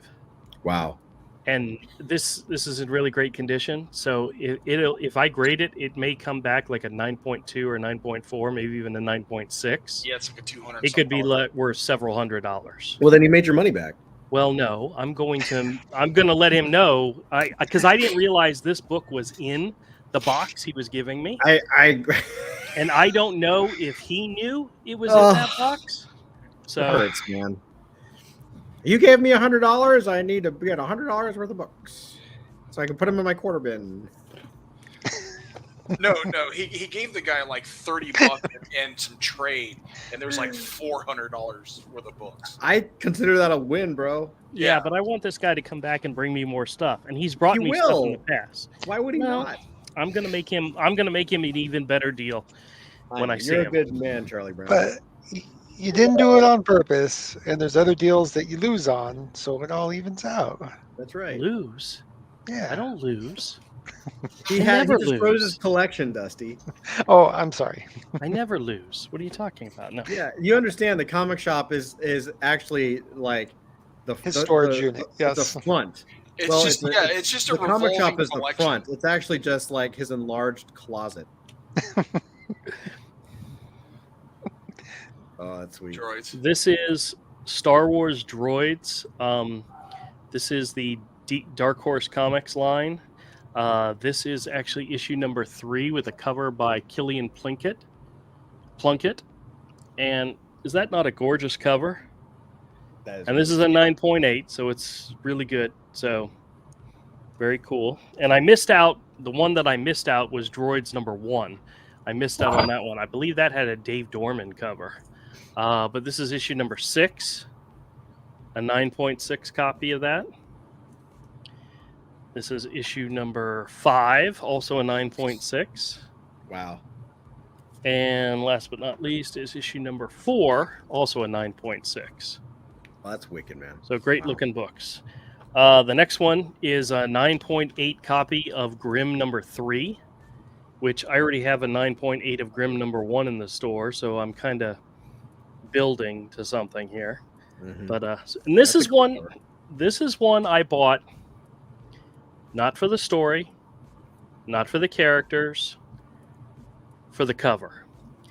Recently Netflix put out a Masters of the Universe series, and they did like a comic book, continuation or adaptation or whatever of it from Dark Horse Comics. And it didn't get a lot of fanfare, but Mike Mignola did a alternate cover for it. Oh, fuck. So, yeah, I kind of had to have it. Looks like a caveman version, though, of... Yeah. Well, it's definitely Mike Mignola's version, Oh, yeah. No doubt about it. This one I just picked up just because it was cheap enough. It is Spawn issue number 321, which I think is crazy. It's a variant cover, and the reason it's a variant cover is because it's a Todd McFarlane cover. which wow. I don't I guess Todd doesn't do a lot of his own covers anymore. Yeah, very rarely. He doesn't even draw the book anymore. He just manages everything. Yep. Spawn is so big; it's a full-time job. Him just managing it. Yep. Next up was an issue of Venom, issue number 21, also a 9.8. I'm not sure if this is a new version of Venom or if an alternate Is cover. that Ryan Stegman? No, it's Brian Hitch. Really? Brian Hitch on art. Wow. But okay. The next one is Noctera number 3. This was one of the variant covers for the issue, but I just like the cover. Yeah, it's pretty. I thought it looked good. Looks like an AI generated. Maybe. And last but not least, another copy of Stray Dogs. This is issue number 2. This is the 4th printing variant. It's the 28 days later homage. That's cool. Yeah, you like that series. I loved it. And they did, if with every printing of the 2nd, 3rd, 4th, so forth printings, they did different, movie horror poster homages, and some of them were absolutely fantastic. Yeah. And Todd, I'm adding 2 comics to your stack of damaged comics. All right. And I figured I'd give you a little preview. Oh, hell yeah, dude. What? Yeah, there's a little chip out of the back cover. Oh no. But hey, you said you wanted. I love it. I love it. I'll give it a good home. And this one, believe it or not, I was really hoping it was going to be okay, but it is the Mighty Thor Tales of Asgard number 1. It was a 25-cent comic. It was a double-sized. Cool. Is that a Kirby? Oh yeah, it's got Kirby all throughout it. Some really great stuff in here, but I guess it looks like maybe a cat or a dog got to the bottom of it, but chewed it up. Somebody ate the bottom corner. A gerbil or something. Yeah. This would have been an $80 book had it been in near mint condition. So. Thank you, buddy. I'll definitely take care of it. It's going in the stack. I still stare the hell out of that Fantastic Four that I have. Yeah. Well, every now and then I get a book that I didn't realize at the time was damaged. Yeah. And it happens. But Todd, I was showing them earlier a bunch of books that I got last week that I put aside to grade just simply because they look beautiful. Yeah. Including some John Carter of Mars and War of the Worlds from Marvel. Yeah. And you're just going to have to watch your live stream back again later to see it. Dude, one of them's a P. Craig Russell. I'm just like, I'll buy them all. I'll just buy them all as they are. P. Craig Russell is a genius, man. Oh, and I hate to say it. You know how I've been going to the store and buying books potentially to get graded just because the covers? Yes. I actually bought Wonder Woman, Tom King's Wonder Woman number 1. Why? Art germ cover. A nice art germ cover. Yeah. Yeah. So we'll see what happens. Art germ's one of those artists. People are going to be like, that's AI, because AI paints like art germ. Yeah. Possibly. Well, yeah, possibly. they trained it. Yeah. I mean, but he's been painting that way for years. Speaking of which, do you want to see how the renders came out? Yes, let's see. Sure. Show us. Show us the renders. All right, so let's do. Oops. Let's just share my whole desktop here. You can take it off of me. You don't have to. I mean, I am all the right, big girl. So this was the original, right? And now I haven't. So this is just the next step. I can't do the. I'll tell you what the next steps are. But this is the original, so you can see like the face is a little jacked up. The fingers are like, this was the very early sketch, right? So this is the low quality one that we did. And you can see it's all pixelated, right? Yeah. So, but you can kind of tell like the information there is pretty cool. So I was like, well, the shot is cool. The explosion at the top is cool. Kind of had a movie poster kind of feel to it. So we were like, okay, cool. So then the 2 renders so I rendered 3 times. I only got 2 renders out. The third one borfed. I think that's because of the live stream, right? But you can see it. So this is like the first render. Fix the hand. She's holding a device. you can see the really cool explosion in the sky, right? Now it's still pixelated, but it's not as pixelated, right? So what we did is like I made it double the size and added more detail, right? Nice. So like you can see, look at the face and the hair, see how it kind of like took it to another level, Yeah. right? Because I made it bigger so it filled in the blanks. Like it finished her neckline, like, you know, it took some random information and made some like really cool stuff. You know, even the folds in the arms, like it kind of fixed it and kind of hooked it up. The leg is like the knee and the shadows are really cool, right? And then the shoe, it actually like did a really good job on, right? It went from kind of weird and kind of abstract to an actual, what it looks like kind of a shoe, right? It's kind of some weird stuff there, but it looks pretty good. A weird high-tech shoe that's also some kind of aerosol can. Yeah, exactly. That's pretty cool. And then the third one, again, there's supposed to be one more, but we didn't get that third one. This one is a little different. It's actually a little more like there's like a halo around her head. It added more sprinkles, I guess you could call it. Yeah. There's also more of like an exploding starship or whatever. Like it actually caught a little more of the exploding pieces. Yeah. Right. Still holding the device. The hand looks okay. I could in-paint that a little bit to fix it. Different chair. It's like, yeah, it's like a blue seat as opposed to like a little gray seat. But most, you know, you can kind of see like the shoe is a little more shoe-like in this one right here in the third one. Yeah. Right. But you can kind of tell like a lot of the same, but a little different, right? Like I think the one on the left, this one is like a little darker. I don't know if you can see it on your screen, but it's a little more. It's got a little more depth of color, right? So the cool thing is the next step is a couple things. I could in-paint it, meaning I could put it into an in-paint thing and like kind of focus on something and say, hey, fix this. Or I could just go and render a high-res version. And it would be crystal clear and really big. Or because I have that photopia thing, what I would probably do is I would say, well, I like the shoe from this one over here, right? So let me put that shoe on this foot, and then I could process it again, right? And it would fix up the foot. It would like join it, right? Does it make sense? Yeah. And so now what I could do is I could say, cool, like let's say I just wanted to take the second one, the one of the well, which one do you guys like? Do you like the? I like the third one. That was the first one. Let me open them up again. Yeah, I like the third one too because it had more to it. Here's the second one, and the third one is right there. Like the third one? Yeah. This one right here. Yeah. Yeah. Cool. So then what I would do, and again, I wouldn't, if I do this, it's probably going to like totally bore my computer because we're getting into like high res land.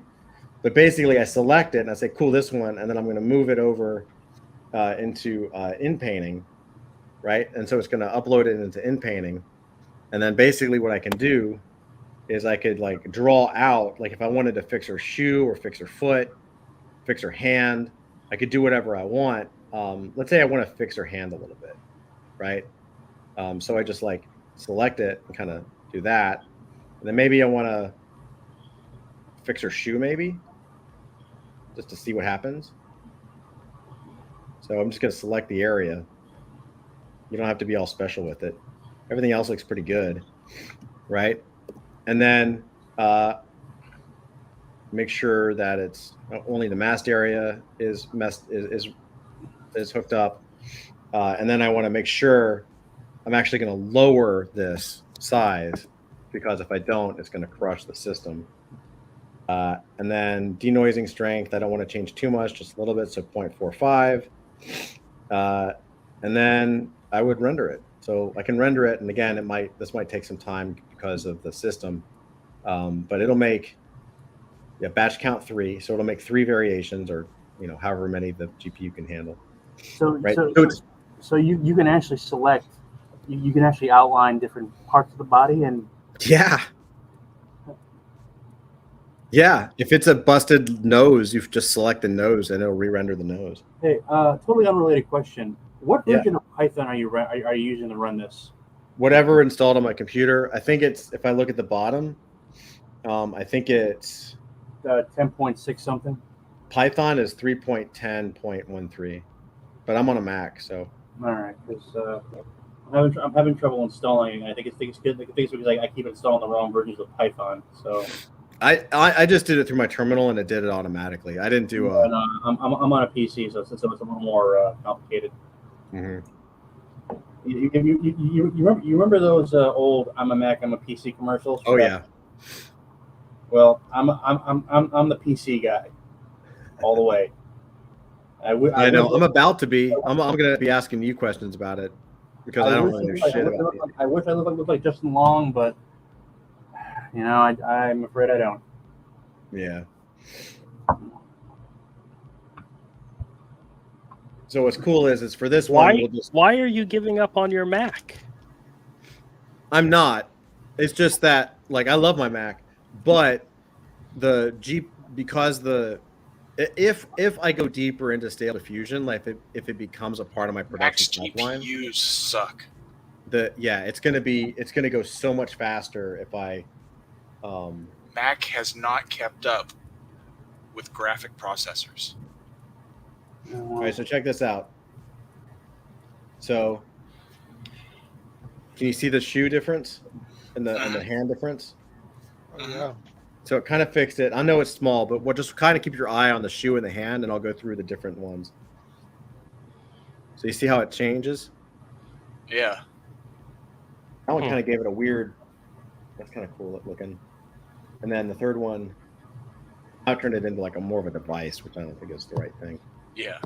So doesn't look like a shoe anymore. Yeah. So the first one looks like a shoe, and it did fix her hand. I think she's got like 3 fingers, but that's okay. She says she's human. And so now I basically can compare and contrast. I'm like, well, do I like my original and do it? I could do it again and again. Like I could take that image and pop that through in painting and just cycle it and cycle it and cycle it until I got something that I wanted, right? Or I can. So I have the choice. I can keep the original, or I can use one of the new ones. And just for this, I think I might keep the original. It kind of works. What do you think? Or should I use the new one? Any insights? Keep the original. Okay, so I'll go back to the image to image where the original is, right over here. Just make sure that I'm on the right one. Yeah, that's the original. Hey, what's up, Kodiak? What's up, brother? So, I guess she had 3 fingers in this one too, so it did keep it. Her other finger could be on the other side of the device. Yeah. Actually, that's that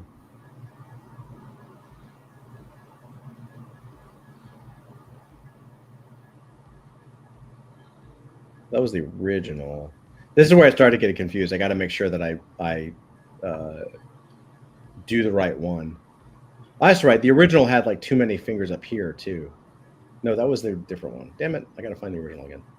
So we did that one. We moved it to here. We fixed it. Kodiak's driving.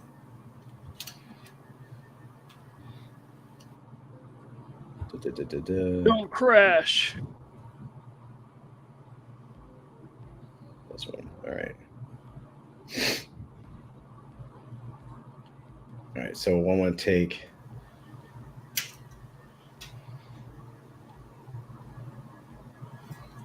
This one. I'm learning how to do this too, because I can move it over here, but I don't. I want the updates. I want the older one. So I could push this to image,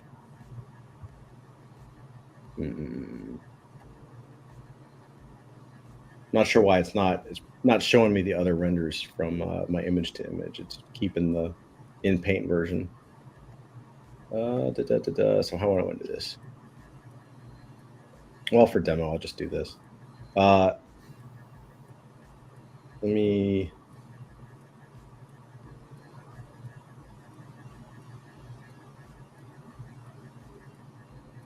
move that to image.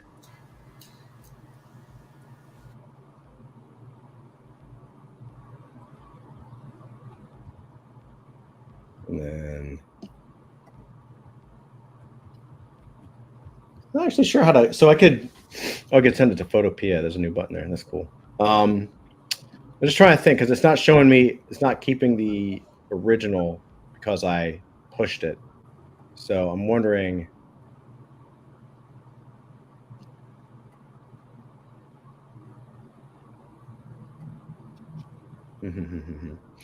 Well, what I could do.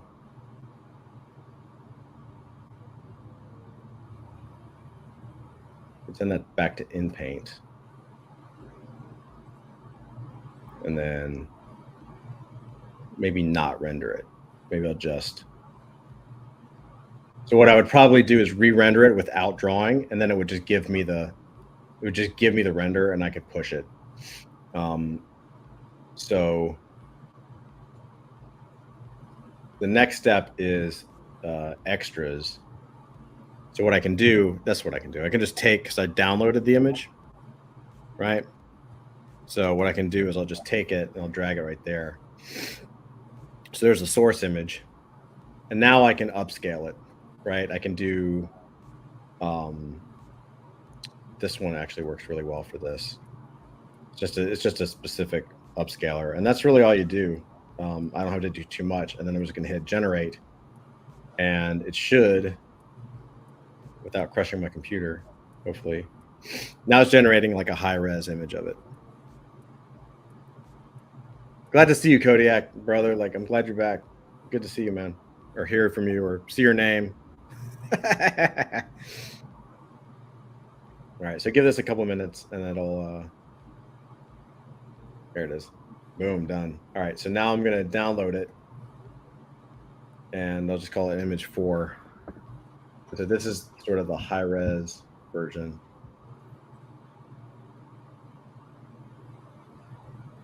All right, let's see, image 4. Let me go get it. Yeah, fucking looks sick as fuck. Okay. So check this out. Here's the final image.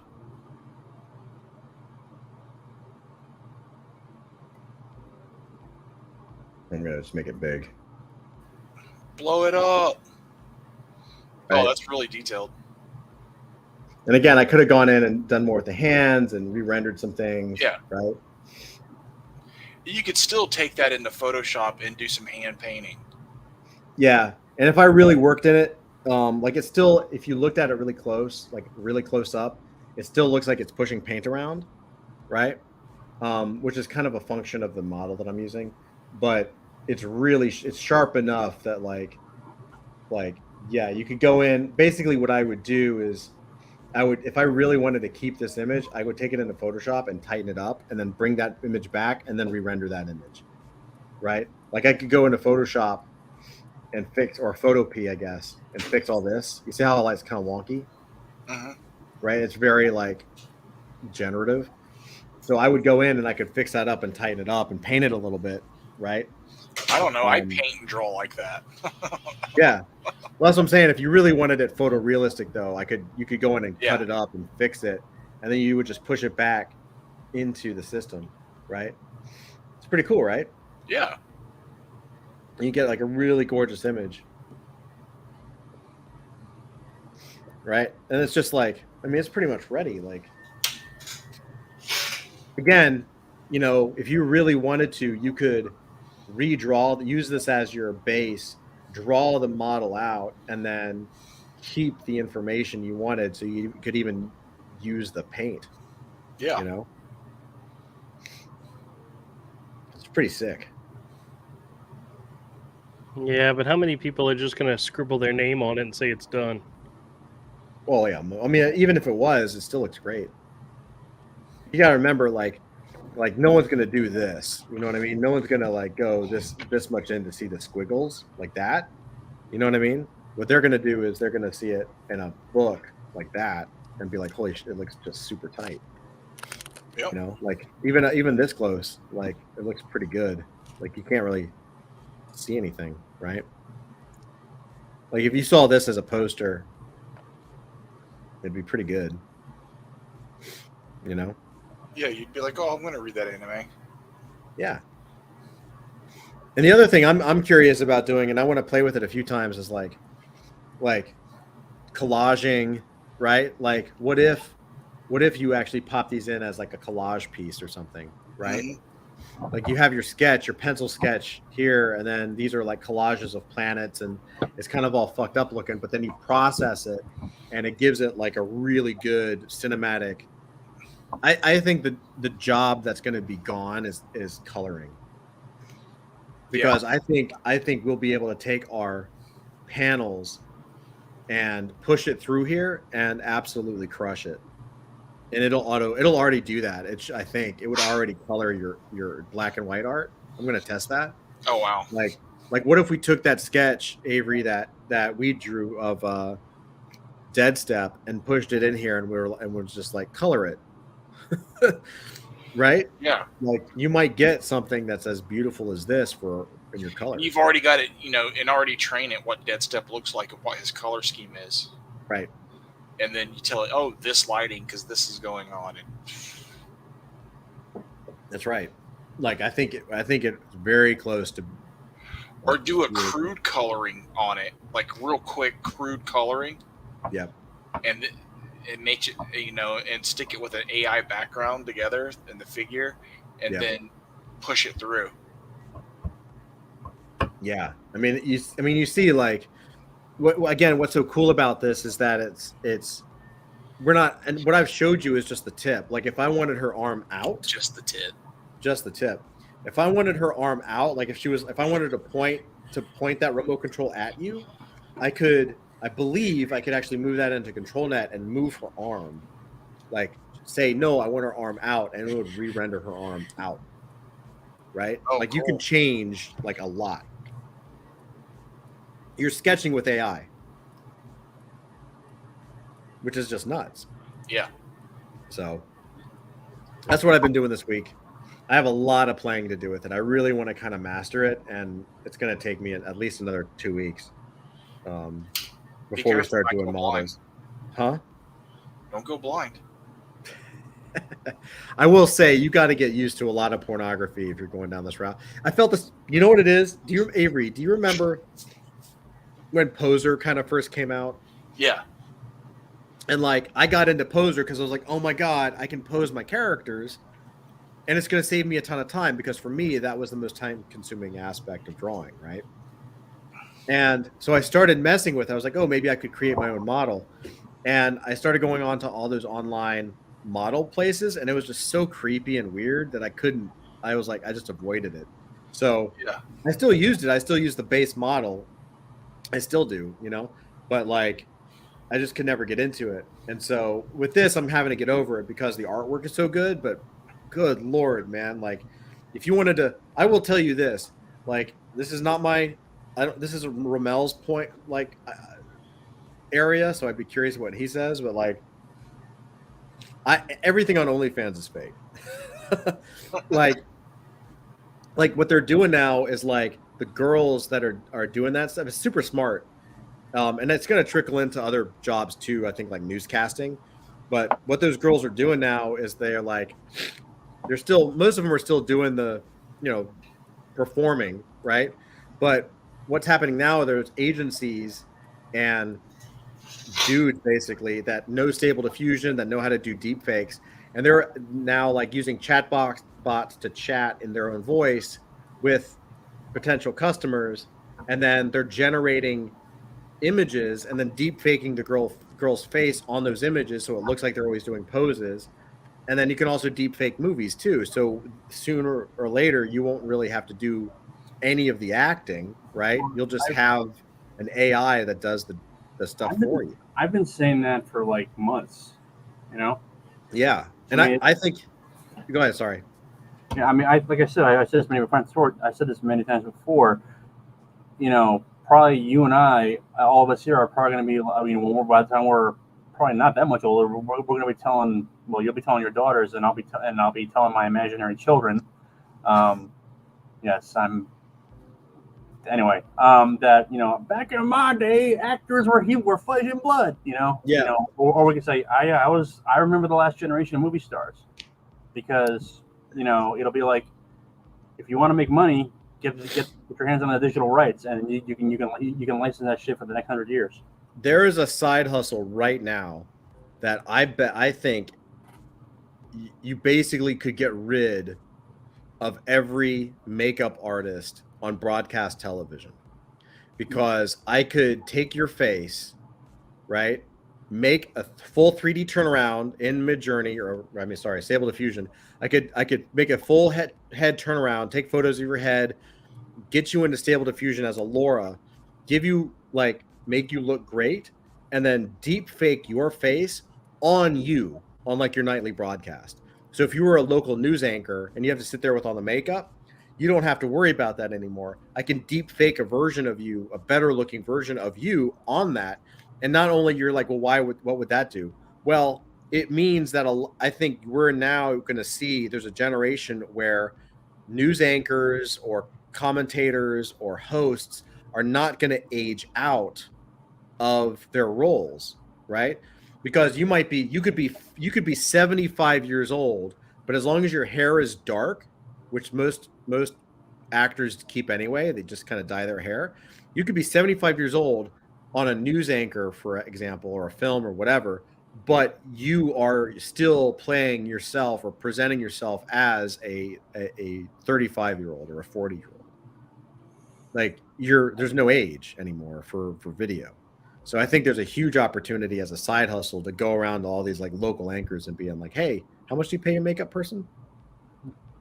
All right. Well, for half that, you can look better and younger and be more permanent. So huge opportunity for somebody. Well, if Hollywood keeps up this strike with the actors, they'll just replace them with AI. I gotta say, man, they're literally bringing about their own downfall. Yeah, they are. It's the dumbest thing I've ever seen. You're literally making the case. You're literally making the case to the corporations of why they shouldn't hire you. It's like when McDonald's, when the McDonald's employees were bitching and complaining, we want higher pay, we want minimum higher pay. wage, They said, right. well, let's bring in some kiosks and get rid of the employees. Mm-hmm. That's what You're happened. Forcing them to do it. Yeah. I wonder if that's going to work. I wonder if that'll work with the auto workers. Probably. Maybe. Yeah. If it'll force the companies to go more, automated, get rid of employees. Yeah, we'll raise your pay, but we'll cut the staff by 50%. Right. We'll raise your pay 40%, but we'll cut 50 you out completely. Right. They're going to find a way to get around that. Yep. Companies try not to lose money. Unless you run comic shops or quarter bins. Well, what's the funny thing is I've always told people I can get away with all the things I get away with because I have a regular day job that pays me really well. Uh-huh. Up next year, that shit's going to change. Oh, shit. Brazen from a quarter bin to 50-cent bin.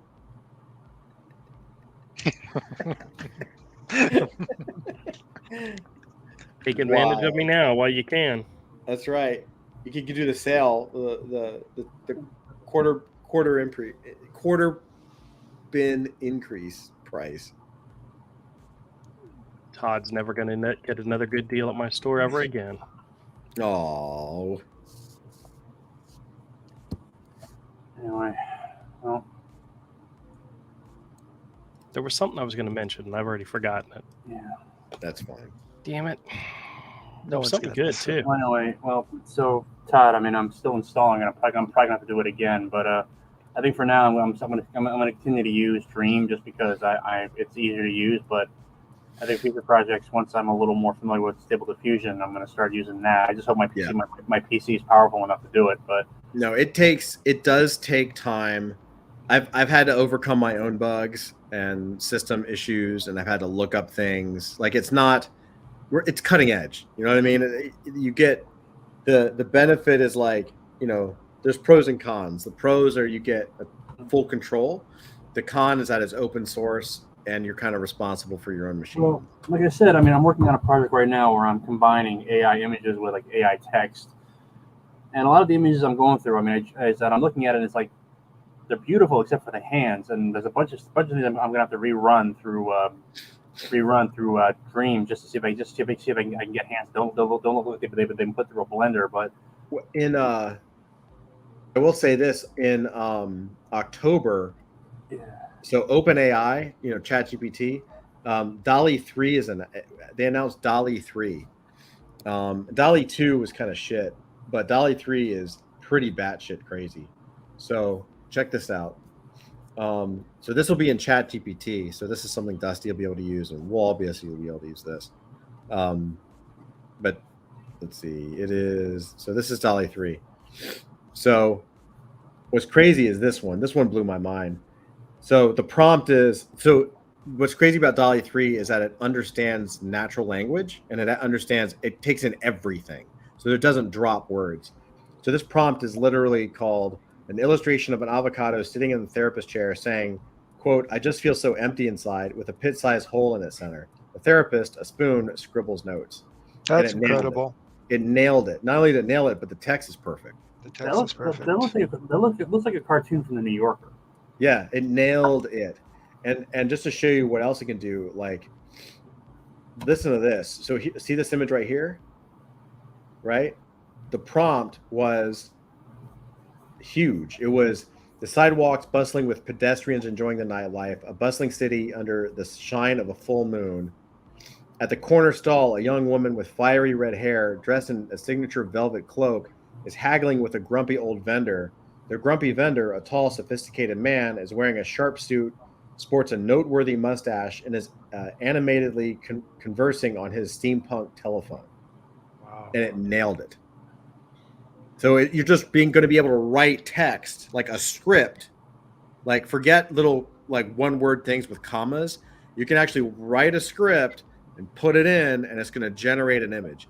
And so this is coming. This is not available yet, but it comes in October to ChatGPT. And so they're actually showing this in ChatGPT. So check this out. This is ChatGPT. Here's a minute video demo of it. I don't think it has any text or any sound. It has a little sound, but oh man, have you guys seen the clip of Ripa talking about John Dillard's entry for the ISA Avery, I can't hear you because it's playing audio. Oh. Wow.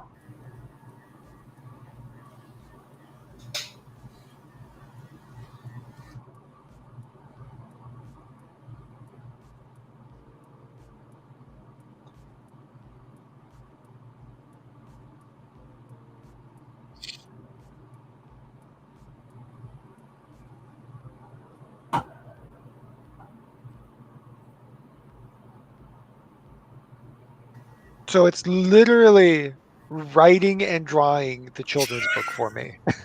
Yes. Oh my god. Yeah.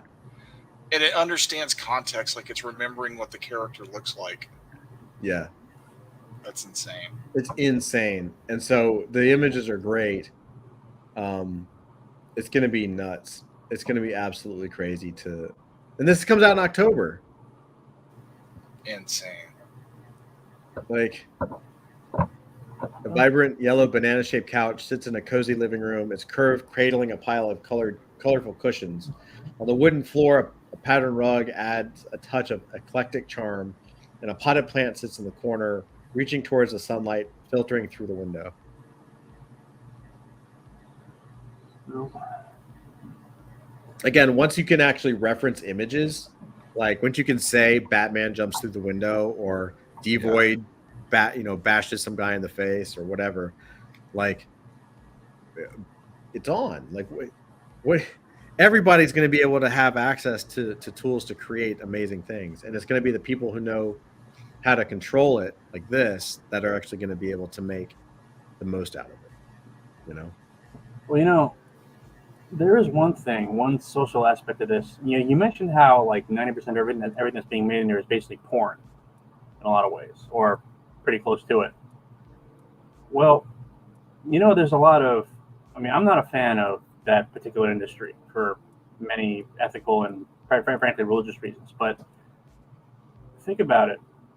If this technology is as effective as we think it's going to be, I think if you're working in the blue movie industry, you might want to be considering another career, because you won't need to use like actual human beings anymore to create that stuff. And it'll be artists. It's going to be artists like scripting it and rendering it. And the thing is that a lot of the ethical concerns that people have with that particular industry, the fact that that women who go into it basically get torn out, basically get chewed up and spit out.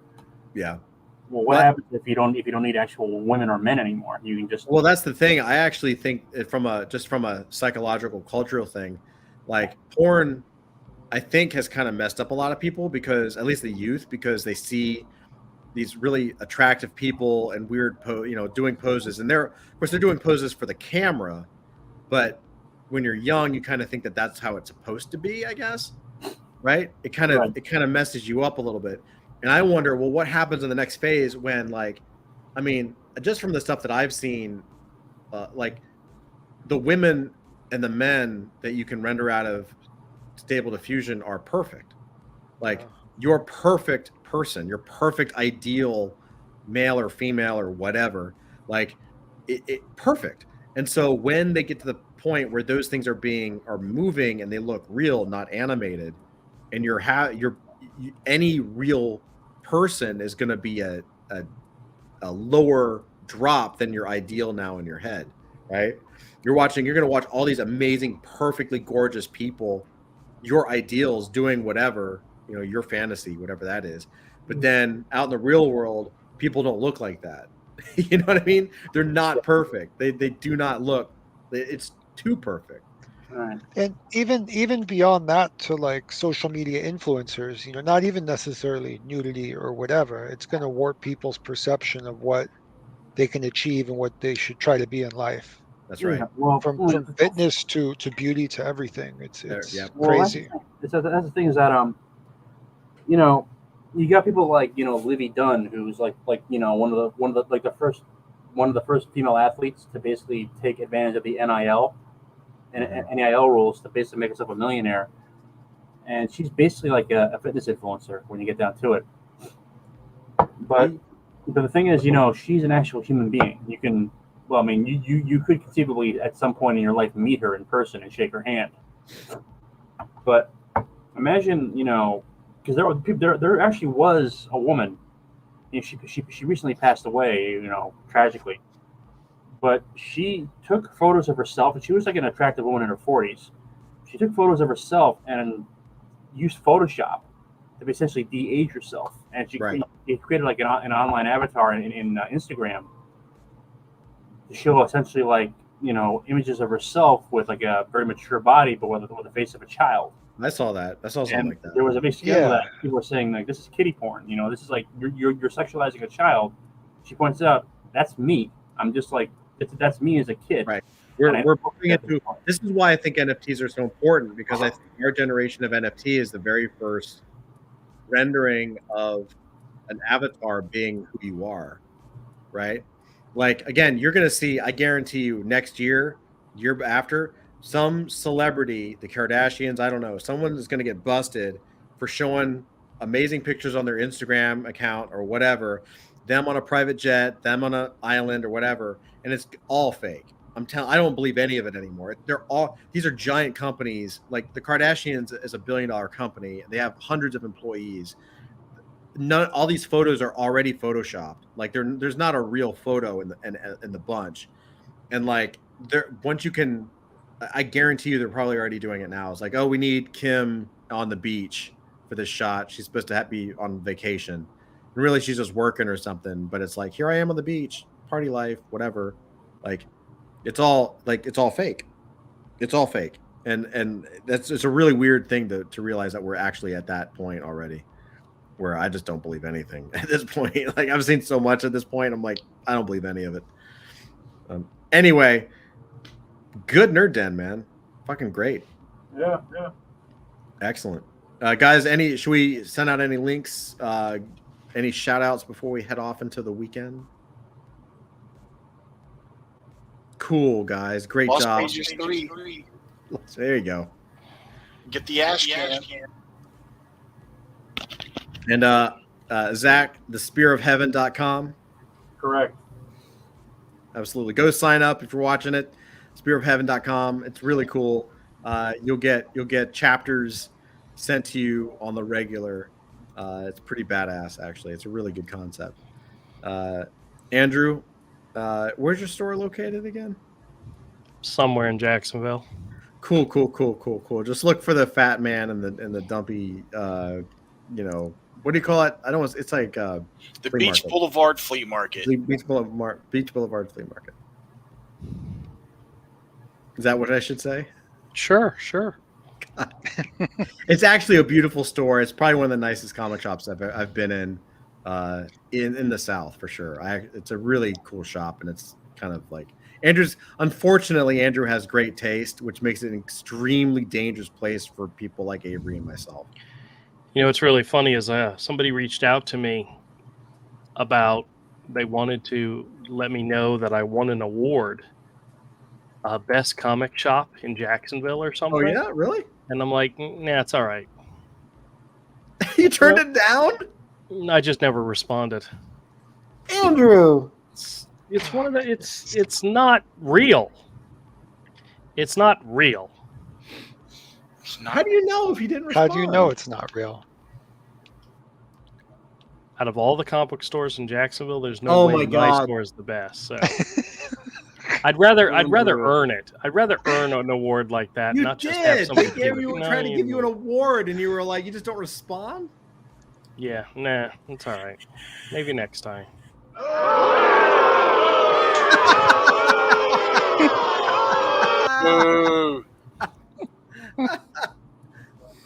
Well, you're number one in our books, Andrew. That's the only place it matters to me. You're number Go 2. check out Andrew's Scam channel, Saturday streams, 8 p.m. Yep. Cool. And I try really hard not to be late for that one. Oh, I see. Good. Oh, good. great. That's great.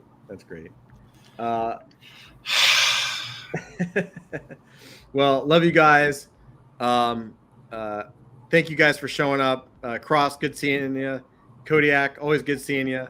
And everybody, love you. And we will see you next week. Until then, have a great weekend. And be kind to each other. Love each other. Are we lore gaming next Thursday or no? Don't know yet. Soon. I'm trying my best, man. Okay. Trying my best. Soon. Promise. Until then, though, we will see you soon. All right. Love you guys. Bye. Peace out. God bless.